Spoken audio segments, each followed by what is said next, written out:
I go back to my standard advice, which is if you do not have a burning desire to do this shit, don't do this shit. Just don't go down that road unless you can't sleep at night any other way.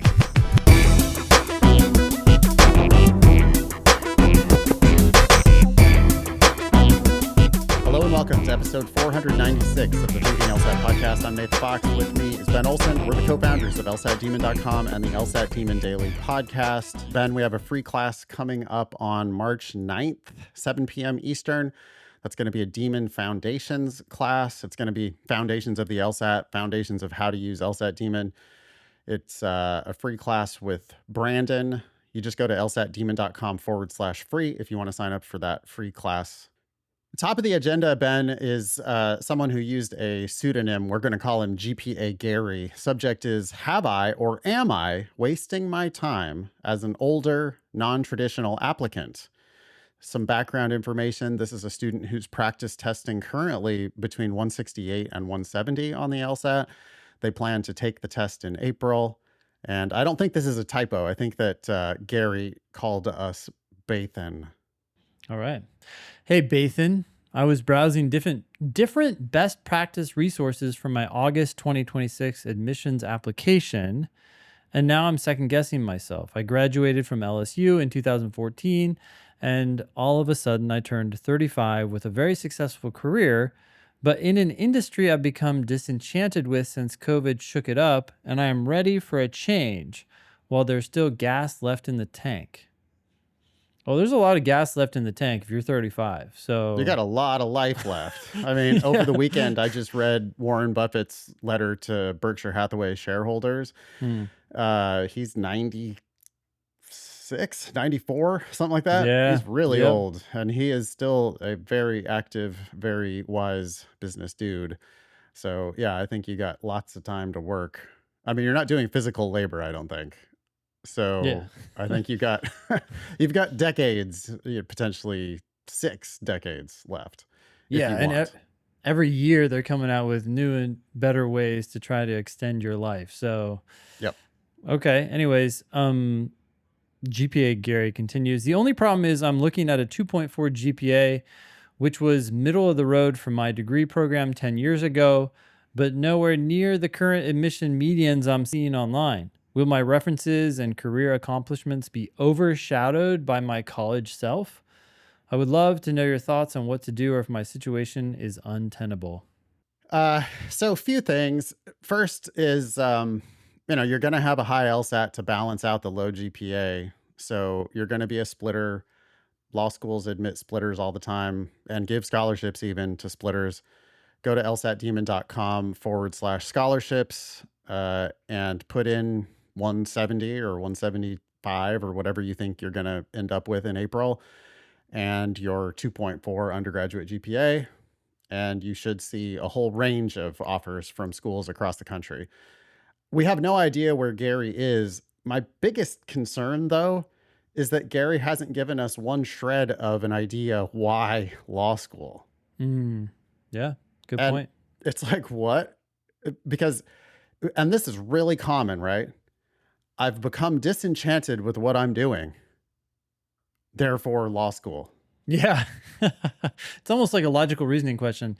Yeah. X is not working out for me. Therefore, I'm going to do Y. Why not Z or A, exactly. B, C? Yeah, exactly. And it's like, yeah, no, I get it. There's like a spider in the room that you're in, but that doesn't mean that you jump out the window behind you without looking. Yeah. Into the nest of spiders. Or down 20 floors, right? I mean, especially the older you get, and at 35, Gary is by no means old. I mean, you got plenty of time, dude, to reinvent yourself. Mm-hmm. My problem is that I am just not seeing any kind of like, what are you going to do, dude? What kind of a lawyer are you going to be? Do you have connections there? Are you going to actually build a career? Because you're walking away from a very successful career, you say. Most people go to law school trying to find for themselves a successful career. It's pretty rare to end up with a very successful career after law school. So what exactly are you going to try to do with this degree? Yeah. And if you've got a clear plan, then nothing's going to stop you. But if you don't have a clear plan, then this could be an epically bad decision to walk away from a very successful career, to go waste 3 years in law school and then end up in a worse position that you were in, worse position than you're in right now. Yeah. Well, along those lines, right? GPA Gary is worried about the entire industry. There's nothing in the industry that you are familiar with that you wouldn't be disenchanted with. Hopefully there's something you could do still. Yeah, something's not right. It's a very successful career. Like, Gary's killing it. But then COVID, by the way, shook up the industry. What industry did COVID shake up? Yeah. And make it problematic. What happened with that shakeup that disenchanted GPA Gary? Yeah. As far as the GPA itself, I'll just say one more thing. If 2.4 was indeed middle of the road for your particular degree, then that's something that's worth maybe writing a couple sentence addendum to just say, hey, I acknowledge that my GPA is low, but it was actually pretty solid for my engineering program or whatever I was in at the time. I can hear what you're going to say. You're going to say, no, because that's pointing at the worst element of your application. Possibly. I also would want to know numbers. I'm worried that Gary is saying this because Gary has come to believe it. I wonder if it's actually true. Well, Gary doesn't say it was good for his degree program 10 years ago. He said it was middle of the road for his degree program 10 years ago. And that's actually not then a point in Gary's favor, right? It's like, oh, I was mediocre in this program. Yeah, okay, well, lawyers are, not mediocre. Lawyers are above and beyond, at least the good ones. Okay, should we move on? Yeah. This next one is from Matthew. The subject is practice tests. So Matthew says, I took another practice test and my score went down, the same as my diagnostic. However, my accuracy improved. I'm taking the April LSAT and I'm concerned about what I should be doing. Please help. What you're doing is what you should be doing. You should be improving your accuracy. We get this question all the time. People just don't recognize that improving your accuracy is the fastest way to improving your score at the end of the day, even if it takes longer than what you think it should take or you want it to take. There's also a lot of randomness in your practice test results. So it's possible that your skill is higher than that score on one practice test reflected. You should almost certainly is, right? Because my accuracy improved. So skill has gone up. Right. Yeah. All that said, Matthew, you just scored the same as your diagnostic on a practice test.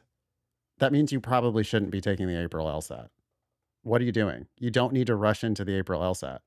We see people at LSAT Demon, we see people improve by 15 points, 20 points, 25 points.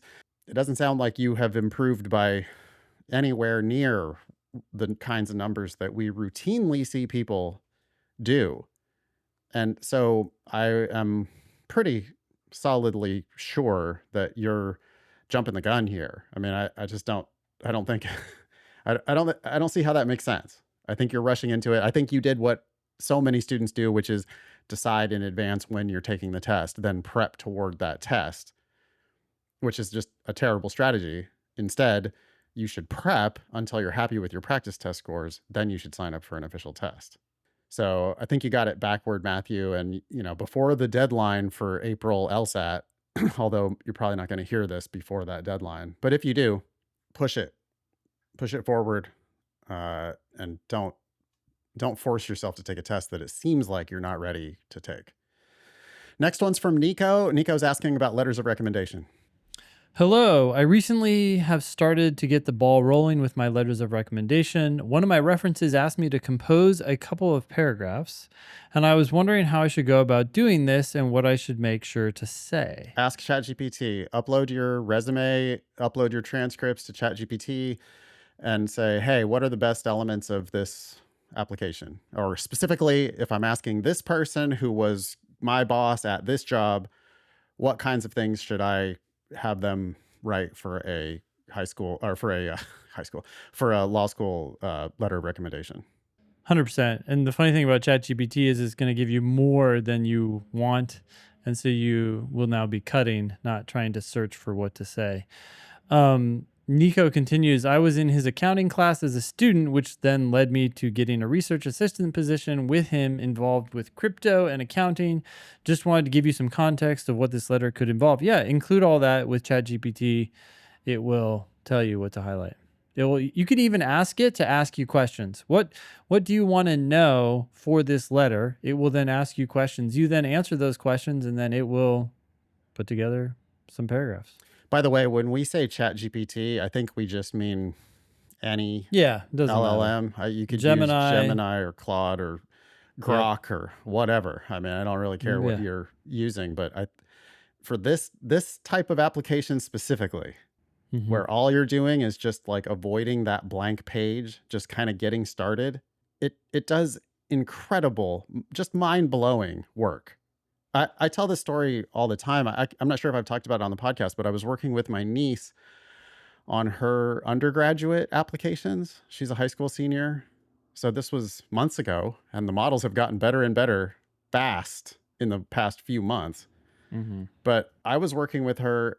I was showing her the University of California, or she was showing me the University of California PIQs. I don't know what their personal inquiry question. Well, anyway, PIQs PIQ. Okay, interesting. Yeah. Yeah.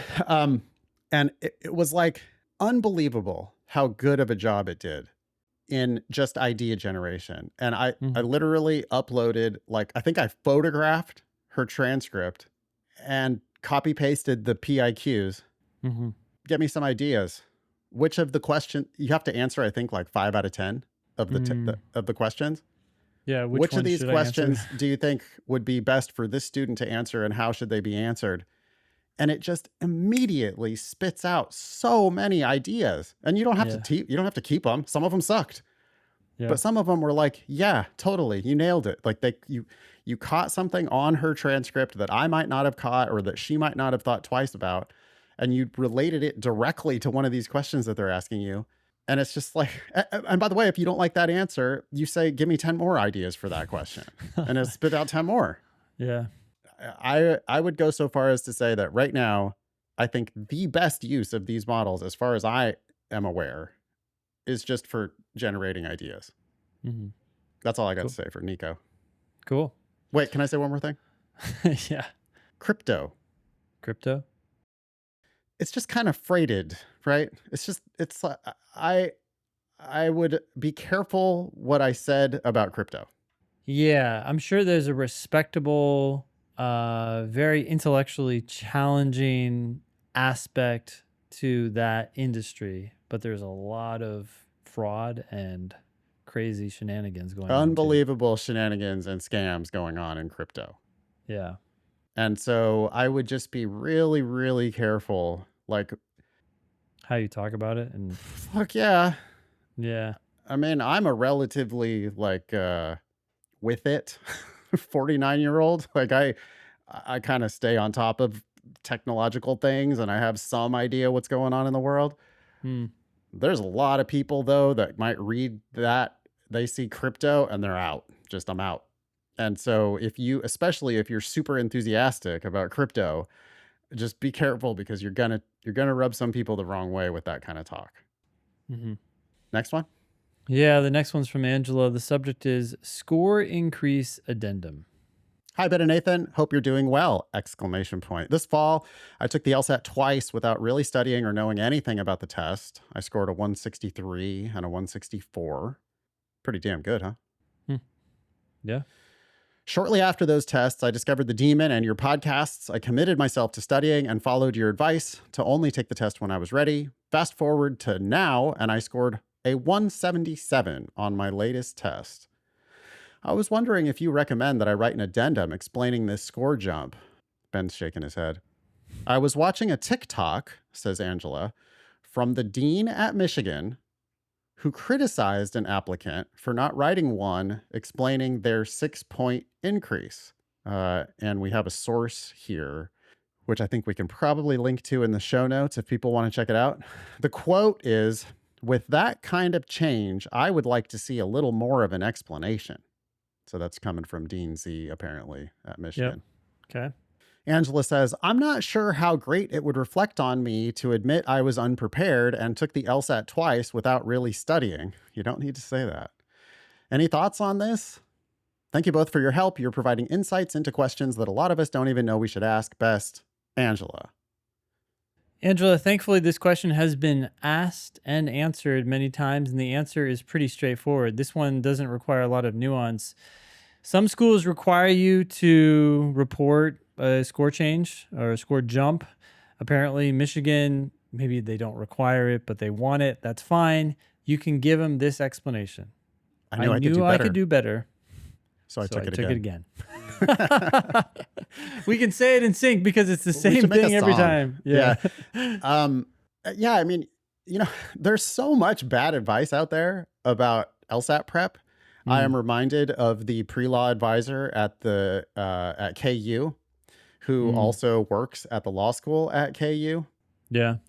Which I think is a unbelievable conflict of interest.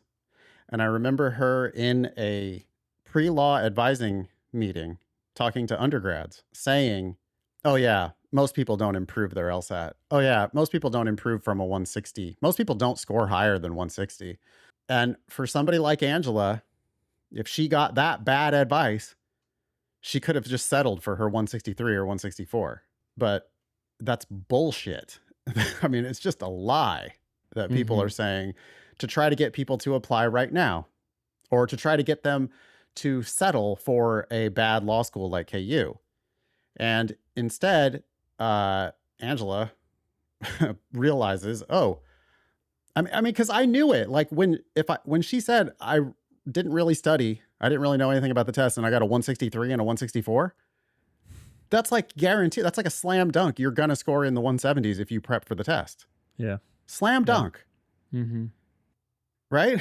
So, which is crazy if you don't do anything. If you don't exercise your muscle in that regard, even though you have such innate talent. Right. You have a lot of innate talent, but you just haven't seen how easy and how straightforward this test actually is. You haven't practiced it yet. Right? It's like she stepped to the free throw line. She's never played basketball before. She steps to the free throw line and makes like 5 out of 10 free throws. Yeah. It's like, holy shit. You're going to be one of the best free throw shooters of all time. You haven't even ever played before, and now you're just like making half your free throws. I mean, let's practice, right? Learn some technique. Let's practice. And you're going to be making 7 out of 10, 8 out of 10, 9 out of 10. Well, that's what Angela did. She realized, oh, I've got some talent. Let me prep for a while. Now knocks it out of the park with a 177. As far as what she should say, yeah, to Michigan, my practice test scores indicated I could do better, so I took it again. Yep. They're hoping that you just spill the beans. Right. They're hoping, Angela, that you say all that you felt like you had to say. Oh, I wasn't ready. I didn't prepare and I took it anyways. Or I got accommodations. Right. Or whatever. There's a big incentive for these deans to, try to get you to spill that you were accommodated. I'm not saying that that's what Dean Z specifically is trying to do. I'm just saying that there's a big incentive for her to do so, because she would prefer to know if she's looking at a 177 in 35 minutes, or if she's looking at a 177 in 53 minutes or 70 minutes. It's going to impact your success in law school and in a legal career. So when she's like, especially the more she's pushing on that, I don't know. Yeah. There's a moral hazard, I guess is what I'm saying. Not saying that she's thinking that way, not saying she specifically is doing that, but it makes me queasy when schools are asking why you improved your LSAT. Like, what business is it of yours? Next one. Yeah, before we go on, I did your free throw analogy reminded me of my wife last week. I've been playing racquetball for the last couple of years. Yep. She kicked your ass. She finally came. Sporty. Yeah, she's an athlete, and she came, and right away she was doing great, but she kept talking about how she wasn't that good. And I'm like, Marie, you don't understand. You're doing very, very well for never ever trying this sport in your life, and she just didn't see that, right? And I think a lot of people, Angela included, you get a 163, and you think, oh, geez, I'm not in the 170s. yeah, you're doing extraordinarily well. And boy, I hope other people get that message and don't just give up too soon. That's all. Yeah. Yep. We want to make a deal with you. If you've if you, like Angela, have seen an improvement in your LSAT score or abilities thanks to something that you've heard on this podcast, would you please consider subscribing? Your subscription really helps us out. It helps other people find the podcast, and we'll make you a deal. In exchange for your subscription, all you got to do is hit subscribe. We will continue to make content to help you in all facets of your law school admissions. Thanks. Hey, Ben, little mini LSAT lesson. If they don't subscribe, what happens? We don't know. No promises there. Yeah. We are allowed to continue to make content to help you in all facets of your law school admissions, even if you don't subscribe. But you'd be doing us a solid if you did. Please, that would be very helpful. Hey, Ben, what's the deal with William and Mary Law School? What is the deal? Okay, well, They came up last week. Do you remember the context that they came up in last week? It was are they last the week on ones that show. sent out the email that admitted people that, but then they're the rescinded them? ones where we were like conspiracy theorists wondering whether they had intentionally done 2 years in a row this move where they admit a bunch of people and then a little bit later send out an email about how much they regret that they had admitted them prematurely. Yeah. And we were wondering whether that was like a play on their part. They're ranked 36th in the country. Okay, so they're 36, and let's see what we have here. Okay, William. This is from Reuters. Sorry, February 13th. William and Mary Law School mistakenly sent out acceptance emails to 410 applicants on Tuesday. This is what you were just saying. The result of what officials said was a technological problem. Some of the incorrect acceptance letters were sent to people on the law school's wait list or to those whose applications were still under review. Okay, so some people who have been waitlisted and some people who are still being reviewed, so they hadn't even talked to them yet. And a small number went to applicants who had already been denied. So that's playing with their... Yeah, that really doesn't sound intentional. That just sounds like a fuck up. But it isn't the first time William and Mary has made the mistake. Their undergraduate admissions made the same mistake in 2021. Yeah, application information and percentiles from lsd.law. Number of applicants, 2,200, so 2,200. Wow. What's percentile there? Well, but I'm a little curious here because the 509 report only shows 1,564 applications. So, yikes. Is that a problem with LSD.law's self-reported data? Or are we looking at two different years? Problem with the 509, problem with, I mean, 614 admissions offers. The 509 for 2024 shows 504. So what's going on with that discrepancy? Are we looking at two different years worth? LSD might be this year, and then the 509 would be a year behind. And this year we'd have seen more applicants and more applications. Okay, so this is currently. I'd be willing to buy that. That's a pretty sharp uptick in the number of applications received. Did their ranking go up? That wouldn't surprise me. They accepted 32% last year. This year, according to LSD, you're seeing a 27% acceptance rate. You could assume that that's because there's this increase in applications. That would make sense. So they were in the 71st percentile for applications received. Yeah, okay. I could believe that. They're in the 41st percentile for class size at 153 people in their 1L class. Last year, it was 158 people in their 1L class. But yeah, I'm really confused though, Ben, because surely not 100% of law school applicants are submitting their information to LSD.law. How could it be that LSD.law is, how would they even know the class size? Maybe they're getting that from LSAC. From the 509? No, from LSAC's current data. Number of applicants, maybe? But class size? Yeah, that's weird. I mean, class size for the 2024 509 says 158 enrollees from applicant pool. So I'm not really sure what we're reporting here when we look at those LSD.law numbers. We do have the tuition and fees from their 509 report. I do want to talk about this. So their resident tuition is $37,800. Yep. But on top of that, they have annual fees of $7,100. That is a huge fee. Some fees are for some schools are zero, some are $500, some are $200. But when you start getting up to $5,000, $7,000, that is not normal. That is a very high fee, and it hides the the cost of the school. The non-resident tuition is $61,000, and the fees are $7,700. So that's wild. That is wild. I wonder if this is one of those schools that does a lot of discounting for out of state because they're charging prohibitively expensive. God, $61,000 Well, and really it's $68,000, right? because of the crazy fees. Yeah. Yeah, I guess Williamsburg, Virginia is a pretty expensive place. it could be. Could be. Yeah, I don't know anything about Williamsburg. How far is that from you? it's a couple hours, I think.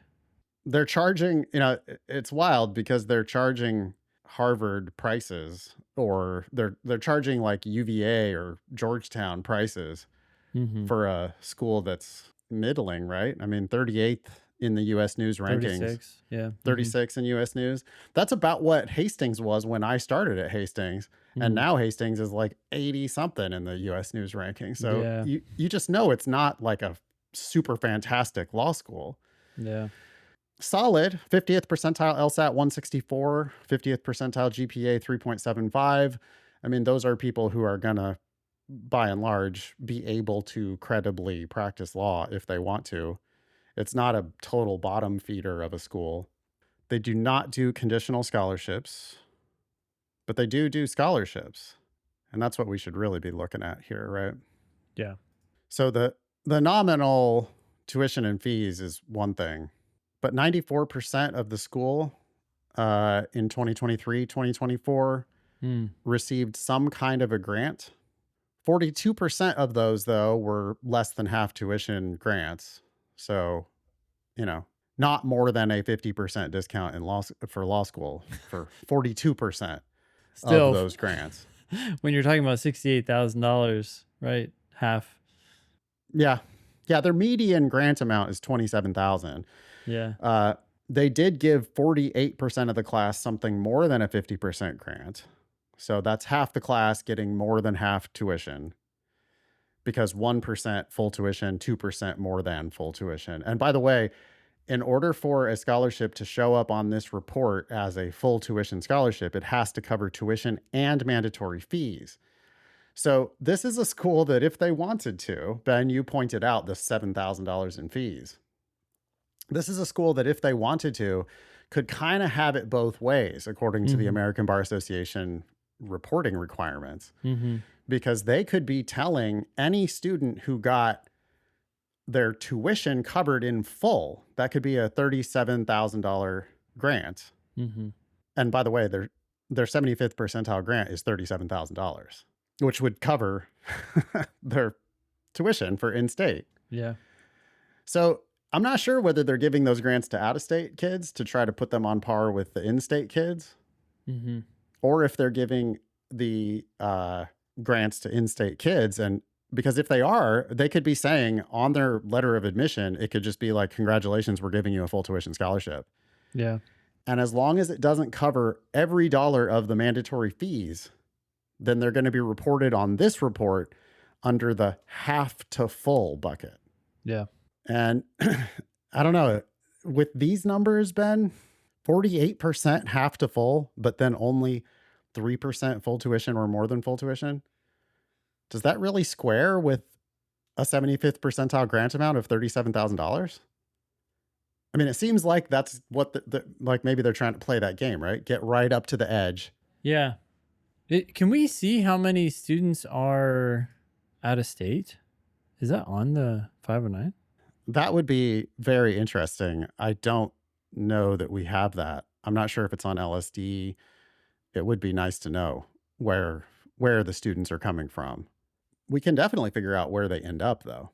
Wait, please note in demographic information in tables above, U.S. non-resident is no longer a separate category in 2024, and non-residents have been added in the appropriate race, ethnicity, and gender categories. Okay, so there's that.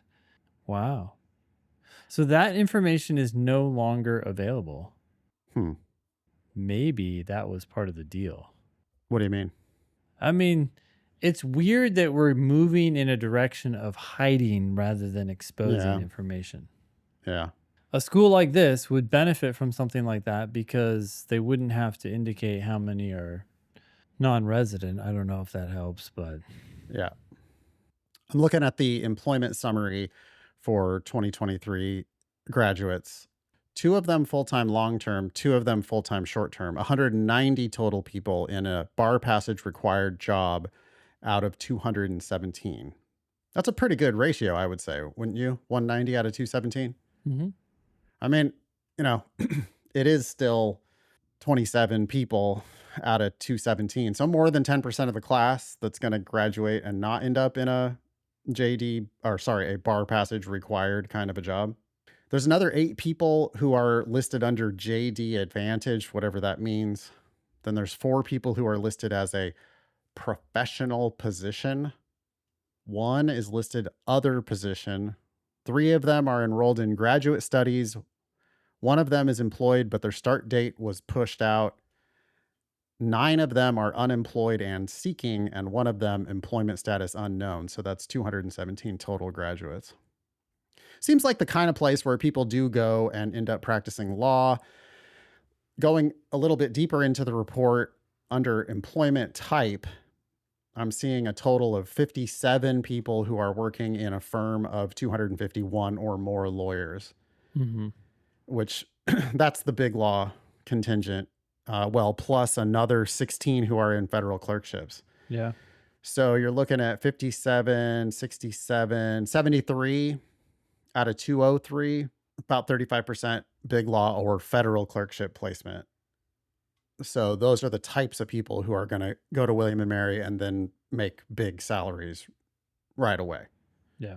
Maybe not in the federal clerkship, but you're going to federal clerkship for a year and then you're going to go make big law money if you want. Mm-hmm. So 65%, where are they working? Well, tons of small firms. A big chunk of them just going straight into government jobs, whatever those look like. Yeah, 32. There's some state. Sorry? 30, yeah, just a big chunk of them into government. Yeah, a bunch of people just going into government jobs. There's some business and industry jobs, whatever those mean. Bunch of state, local clerkships. Couple people working in education. So yeah, at this type of a school, and you could have predicted a lot of this just based on the ranking. This type of school, there is a significant big law opportunity there, but only for the top roughly 1/3 of the class. Be generous and say 40% of the class. The remainder, 60% of the class, are not going to get that kind of an opportunity to make big money, at least not right away. And so it kind of makes me want to go back in the agenda. It was somebody up at the top. Was it Gary? Yeah, Gary at 35 years old, Mm-hmm. looking to walk away from a very successful career in an industry he has become disenchanted with. Yeah. Well, with a 2.4 undergraduate GPA, you're probably not going to go to schools where you have like shoe-in big law, big money jobs. Yep. I would guess that William and Mary is the type of school where you might be able to sneak in as a splitter. Real high LSAT, real low GPA, but they look at your work experience, et cetera, and they go, yeah, okay, we think this guy can cut it. Mm-hmm. Then, Gary, all you have to do is make sure you finish in the top third of your class, especially after the first year, so that you can get all those on-campus interview opportunities, so that you can get, crack that door open to big law if that's what you're thinking. But if you're a splitter who has a low GPA, how good are you going to be at maintaining that high GPA in law school? Well, that is a problem, yeah. And Gary didn't say I was an engineer, 2.5 was actually at the top of my class. Gary said, Gary didn't tell us what major it was, just said I was okay. I was in the middle, basically. And yeah, well, okay, so if you were in the middle then, if you're going to also be in the middle in law school, which, by the way, the competition gets tougher in law school, not easier. Yep. If you're going to go also be in the middle in law school, and if you're going to a middling school like William and Mary, then you're going to end up with a middling job offer, most likely, working at a small or mid-sized firm, working in a pedestrian government job, and you're going to walk out of there making, $60, $70, $80,000 maybe. So is it worth it, Gary, to walk away from that career and then make a 3-year investment of time and money and whatever money you end up having to pay so that you can reboot your career into a school from a school like this? I don't know. It just, the odds don't seem good. I go back to my standard advice, which is if you do not have a burning desire to do this shit, don't do this shit. Just don't go down that road unless you can't sleep at night any other way. Yeah, the burning desire has two huge benefits, right? One, no matter what happens, you're happy with what you're doing. But two, it increases the chances that you're going to enjoy studying for law school exams and whatever else you have to do, yeah. which then increases your chances of doing well. So it just has this compounding effect. Yeah, but good students do tend to do good, right? Like people who killed it in undergrad tend to also kill it in graduate school, especially law school. It's a thing that's for good students. Yeah. I was a terrible undergraduate student. I don't know why I thought it would be any different in law school. It was not different at all in law school. Actually, it was worse in law school. I was just sitting in the back of the class, thought it was all stupid, thought I was smarter than all my professors, just didn't, I just hated it. I just didn't want to do it. I didn't want to do any of it. So I basically didn't do it. They strung me along though and kept collecting my tuition and gave me my JD, which is completely worthless if you're not going to go practice law. So yeah, somebody like Gary, it's just, without a clear reason why you're doing this and without a clear, okay, here's what I'm going to go do. It just, like, odds are it's probably a bad bet.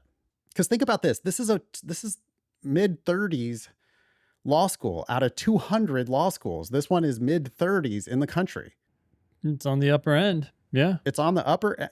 Yeah. I mean, it's 15th percentile or whatever, 19th percentile school. Or you want to flip that around? 34, 17th percentile, let's say. 84. Oh, sorry. Other way around. Right. 83rd percentile school. Yeah.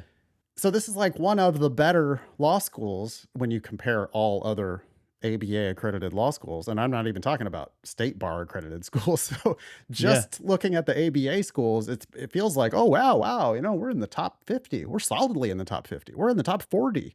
We're in the top 35. But they're actually only going to turn out roughly 1/3 of the class into big law, big money jobs, which that's what you're paying for. If you're paying $37,000 in tuition and another $7,000 in fees, or $61,000 in tuition and another $7,000 in fees, presumably you're doing that because you think you're going to go really kill it in a career. Yeah. Okay. Anyway, I'll get off my soapbox about that. Where do William and Mary graduates end up working? They end up working in Virginia, which isn't surprising, Washington, D.C., which also isn't surprising because that's only a couple hours away, and New York, which is just a big legal market. Not surprising because it's so big and it has so much law there. I would imagine that a lot of the higher paid people ended up in New York too. Like those are probably... And D.C., probably, yeah. And D.C., yep. 4 people, interestingly, ended up in foreign countries, and it doesn't have any destination for a pretty big chunk of the class, actually, 203 graduates, but we only know where 105, 123, 127 of them ended up. So there's a missing 76 people, or I don't know if I did that math right, but there's a missing like significant chunk of the people here who I guess could have gone to smaller states. It looks like it. Yeah. So maybe they were just dispersed. East Coast does have small states. I mean, maybe people are like in somehow attracted from other East Coast states and then they go back. Yeah. Why would they do that? I don't know. Yeah, it's interesting. William and Mary's the highest ranked school that they got into, so that's where they went. Maybe so. Yeah. I don't know, William and Mary's really good at recruiting. I don't know. Hmm. I would have expected a higher number in Virginia, DC. I do feel like William and Mary has a name. So maybe they're just good at recruiting. That could definitely be, yeah. Okay. Anything else here about William and Mary? No, just be careful. Yeah, I would, as always, be careful. And by the way, there's one way that you can just be careful strategically, Yep. which is just make sure that you're applying broadly with your best LSAT to make them bid for you. Yeah. Choosing your school before you know how well you did on the LSAT, I mean, that's like choosing a test date before you've done practice tests. Yeah. Right? Like you shouldn't be deciding where you're going until you know this is a school. I mean, could you imagine under what circumstances, Ben, would you tell someone that they should pay full price to go to this school? Geez. I was going to say none, but I guess if you're really rich and you want to work in the Richmond area, maybe. But even then, Why? Yeah. yeah. Remember, they are giving some kind of a discount to 94% of their class. Yeah. They can't hide that number. They can hide the number of full tuition offers they're making because they can make them just slightly less than full tuition and fees, and then they can report you as half to full. But remember, 48% of the class is getting, 51% of the class is getting at least a 50% discount at a school like this. Yeah. So, I agree with you, I guess, if your family is billionaires, probably just go to the best school you can get into. Who cares? The money's negligible. But if you're going to borrow this money or if you're going to pay for it in lieu of a down payment on a house or something, like if the money is going to be significant to you, I just can't imagine ever telling someone that this is their best deal. Like, why would you go pay for something that other people aren't paying for? Yeah. Well, you also have to recognize is that when you're getting such good offers and scholarships from a school, that's a high indication that you're likely to do well there, which just has all these downstream benefits. So when you said even the kid earlier, of a billionaire, yeah, it's like, well, but how well are you going to do there? Yeah. But then again, if your family name is on the library, you might do just fine. Like you might still get the connections, even if you don't kill it grade wise. Yeah. But most people aren't in that boat, right? And when you said earlier, what can you do to ensure or to be careful? You said to apply broadly, which I agree 100%. But the other rule, I think, to keep this very simple is go to a school that either gives you a full tuition scholarship, a stipend, or very, very close to that, because then you know you're near the top of the class and that just increases the likelihood of success. Take one of the best offers that school gives. And you can figure out what kinds of offers that school gives. I mean, if you look at the percentiles, those percentiles can't really lie either, right? I mean, you can kind of lie with percentiles, but not super significantly. The 75th percentile grant is $37,112. That means that there are 25% of the class getting at least $37,000 off. Yeah. And their 50th percentile grant is $27,314. So half the class is getting at least $27,000 off. So if you're not getting that, you're not average. Oh, yeah. No, if you don't get a $27,000 scholarship from William and Mary, you're getting a worse scholarship offer than the average student at the school. Yep. There's going to be more people there who are paying less then there are people who are paying more than you are. Yep. And they're going to be more qualified than you are. Right. The reason why they're paying them is because they didn't have a 2.4 undergraduate GPA. Mm-hmm. Right. They're paying them for their LSAT and their GPA. Past performance is no guarantee of future results, but past performance certainly does point meaningfully in the direction of future results. And so we would suspect that if you went to William & Mary with, let's say, a $15,000 scholarship, well, 75% of the class gets 21,000 or more. So if they only offered you 15, it is an indicator of how well they think you're going to do at the school. Yep. And or an indicator of how strong they think your offers in the market should be. Mm-hmm.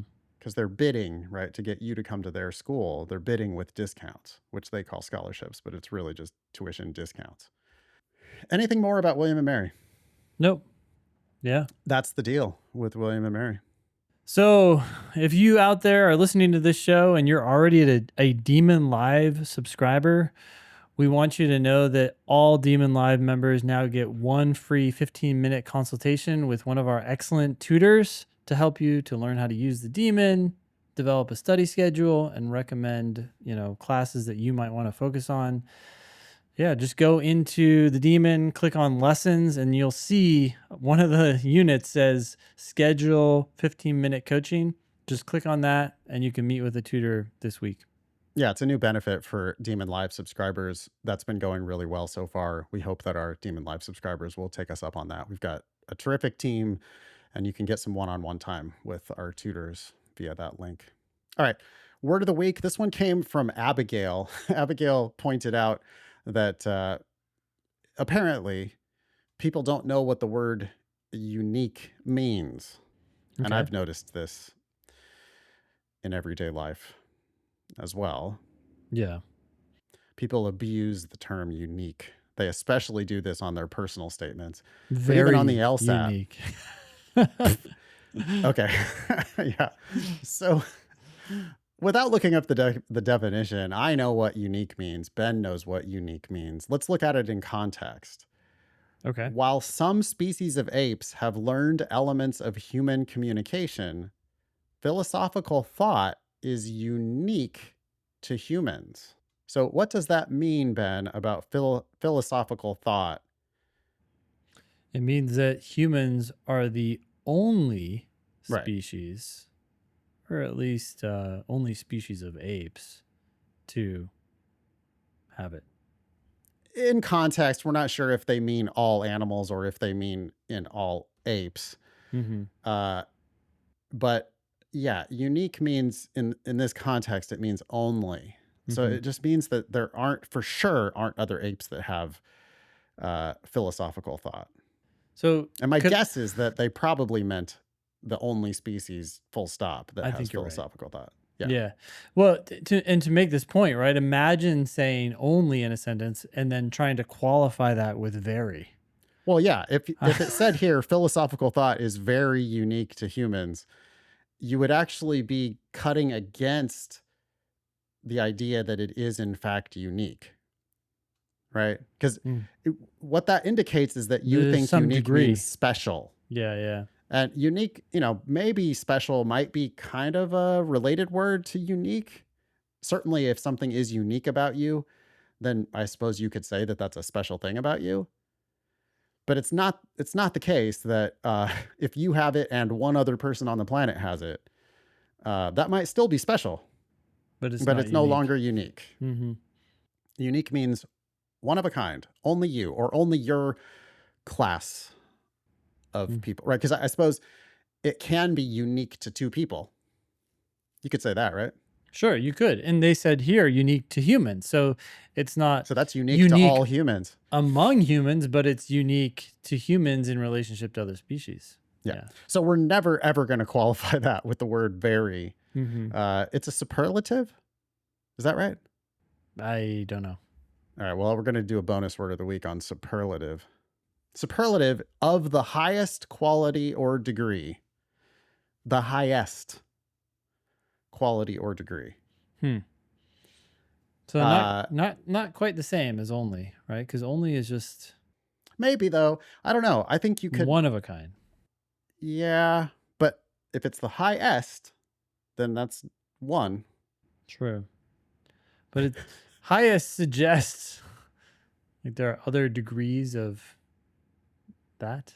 Oh, this is interesting. So here's a take on it. The superlative form of nice is nicest. Mm-hmm. The superlative form of bad is worst. Superlative form of interesting is most interesting. I guess what I'm saying is that I think unique is a superlative because it's already the top. There's no more than, like, you can't get more unique than unique. Unique means a specific thing, and you can't ever be more than that. Like, there is no superlative form of unique because unique is already a superlative. Okay, I'm asking the almighty chat. Let's see. You could probably talk it into whatever. Is unique a superlative? No. Unique is not a superlative. A superlative adjective compares three or more things and typically ends in est or uses most. Unique means one of a kind, implying that there are no degrees of comparison. Something is either unique or isn't. However, in informal usage, people sometimes say more unique or most unique, even though it's logically unnecessary. Okay, thank you, chat, for at least confirming that part of our discussion. All right. Total side note, I was reading yesterday about people jailbreaking XAI's new model, Grok. Mm-hmm. Don't know if you've tried it yet. I haven't. No. But apparently people were getting Grok to give the recipe for toxin, like bomb instructions. Sure. They call it jailbreaking the model. And one of the ways that they were jailbreaking the model was by telling it not to be a pussy. Wow. They asked the and it's model, like, okay, yeah, sorry. Right. You asked the model like, hey, give me a recipe for ricin. And it was like, oh, that's dangerous, whatever. And then you just literally don't be a pussy. Okay, well. Jesus. What does that say about the information it was trained on, right? Could be completely fake. Well, I mean, it says more about the guidelines, right? It says more about the alignment and how much they're trying to keep it from just giving all the information. Yeah. I would guess that Elon is like, what? Censorship? No, we want it to just give freely. I don't know why it even hesitates. It should just be like, oh, sure, you asked for this. Here you go. But anyway, okay. Anything more about anything we've talked about today? Oh, I want to say one more thing about unique. Stop using that in your personal statement. Just don't do it. Yeah. How unique are you? Exactly. Like, I mean, I suppose you can use it if it's literally true. But then you have to ask yourself, okay, why do I need to say this? Is this actually something I want to highlight? I mean, okay, maybe. Well, you mean that you might not want to say it? If you're literally unique, if there's something literally unique about you. Yeah. Is it because it's amazing or is it just random? Yeah. Well, also, I think you could just say only instead, right? Yeah. Like if there's some achievement that you did and you're the only person ever to do it, you could just say you're the first. You could say you're the only. You don't need to say like something unique about me is, or I am unique in that whatever. Just don't do it. It's annoying. Yeah. Yep. Okay. That's it. Be LSAT famous. Please ask questions or share news with us on our website, thinkinglsat.com, or find us on the socials at LSAT Demon. If you have questions about LSAT Demon, we are help@lsatdemon.com, or Michael and his amazing team of helpers are there. Please check out our other podcast, LSAT Demon Daily. That was episode 496 of the Thinking LSAT podcast. Thanks all you for listening. Nice knowing you. Don't pay for law.